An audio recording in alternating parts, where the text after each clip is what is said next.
Ditemukannya narkoba saat berada di Lapas Salemba menjadi kasus keempat aktor Ammar Zoni. Ia pertama kali ditangkap di rumahnya pada Juli 2017. Kala itu polisi menyita ganja seberat 39,1 gram sabu. Kasus ini berakhir dengan hukuman 1 tahun penjara dan rehabilitasi.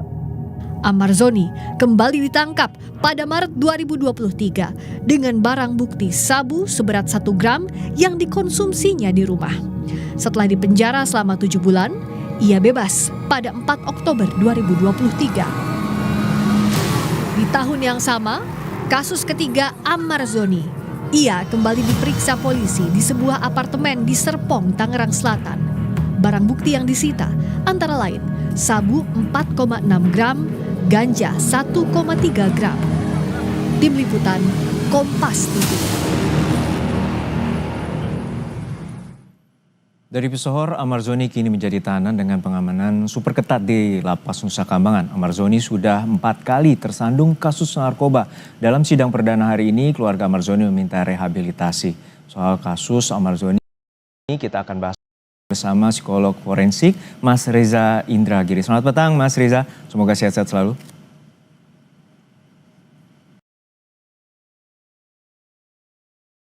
Selamat petang Mas, lanjut Mas. Baik, Mas Reza, ini kita lihat bahwa sudah 4 kali Ammar Zoni, seorang selebritas ini terjerat dalam kasus narkoba. Anda melihatnya seperti apa peran dari Ammar Zoni dan juga kasus ini selalu berulang dan tidak ada efek jerak? 4 kali Ammar Zoni tersangkut masalah narkoba itu bermakna 4 kali pula sesungguhnya negara, wabil khusus otoritas pemasyarakatan gagal dalam melakukan rehabilitasi paling tidak terhadap narapidana yang satu ini. Sehingga kita patut bertanya ulang, sesungguhnya program rehabilitasi itu ada atau tidak?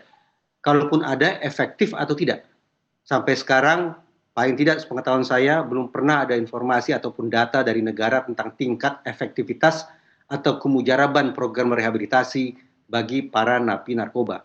Semakin parah karena dalam kasus Ammar Zoni misalnya, seorang narapidana tidak hanya menjadi seorang residivis, mengulangi perbuatan pidana, tapi dia naik kelas. Yaitu dari yang semula tanda petik sebatas penyalahguna, sekarang didakwa menjadi pengedar. Kendati ada informasi yang berbeda dari Direktorat Jenderal Pemasyarakatan yang menyebut bahwa Ammar Zoni bukan pengedar, tapi sebatas penyalahguna.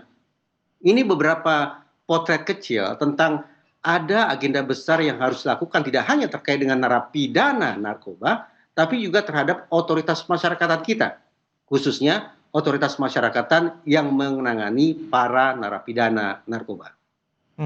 Ada 2 hal terkait sama rehabilitasi dan juga pengawasan di dalam rutan itu sendiri dan juga adanya sindikat jaringan narkoba. Anda melihat seperti apa? Pengawasan yang kurang, kemudian adanya juga rehabilitasi yang kurang bermanfaat ataupun kurang efisien untuk menimbulkan efek jera bagi para pengedar ataupun pengguna. Sebetulnya kalau kita mau jujur sudah menjadi rahasia umum bahwa narapidana narkoba begitu masuk ke dalam penjara, dalam kurung lembaga pemasyarakatan, ternyata penjara tidak berhasil menjadi sebuah lingkungan yang steril. Apalagi lingkungan yang memiliki efek rehabilitatif bagi sang pesakitan.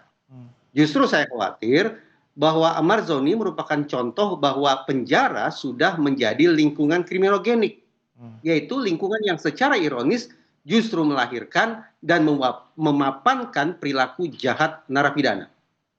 Ini sekaligus merupakan kritik lebih jauh terhadap ada 2 model sesungguhnya yang menjelaskan mengapa kemudian seorang penyalahguna lagi-lagi menyalahgunakan narkoba. Pertama karena importation model, yaitu model perpindahan.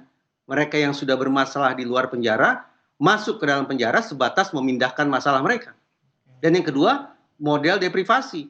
Bahwa orang-orang yang membawa masalah ke dalam penjara itu tidak juga dikenakan program yang memadai.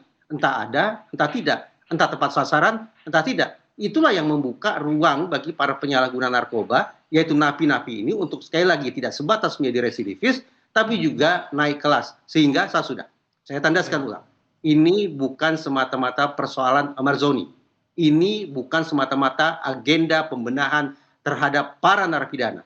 Tapi agenda besar yang harus menjadi perhatian adalah pembenahan terhadap rezim penegakan hukum kita termasuk otoritas masyarakat. Artinya kalau keluarga meminta rehabilitasi ini untuk saat ini sudah sangat tidak tepat, begitu poin Anda?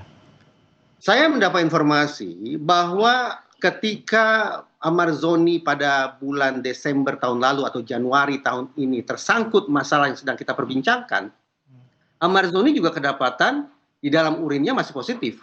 Artinya dia masih menyalahgunakan narkoba. Sehingga kita melihat dua sisi seorang Amarzoni. Amarzoni sebagai penyalahguna dan didakwa sekarang juga menjadi pengedar. Amarzoni sebagai seorang penyalahguna, tak lain tak bukan dia memang harus dikenakan pengobatan, dikenakan rehabilitasi. Namun ketika kita berbicara tentang Amarzoni sebagai seorang pengedar, lain lagi ceritanya. Pemberatan sanksi tampaknya adalah ancaman yang patut dikenakan kepada dia.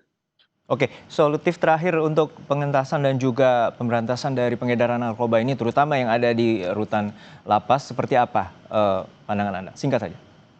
Sungguh-sungguh saya berharap dari persidangan ini terungkap paling tidak ada 4 hal. Pertama, bagaimana sesungguhnya proses masuknya narkoba ke dalam penjara.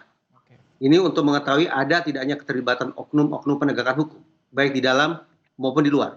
Yang kedua, sudah berapa kali sesungguhnya Amarzoni, tanda petik, melakukan peredaran narkoba di dalam. Ini untuk menunjukkan apakah pengawasan itu sungguh-sungguh berjalan secara konsisten atau tidak. Yang ketiga, berapa besaran rupiah dalam bisnis narkoba di dalam penjara? Paling tidak yang dilakukan oleh Amarzoni. Ini untuk memberikan potret tentang seberapa jauh kemungkinan keterlibatan pihak-pihak lain dalam kejahatan yang berskala luas ini.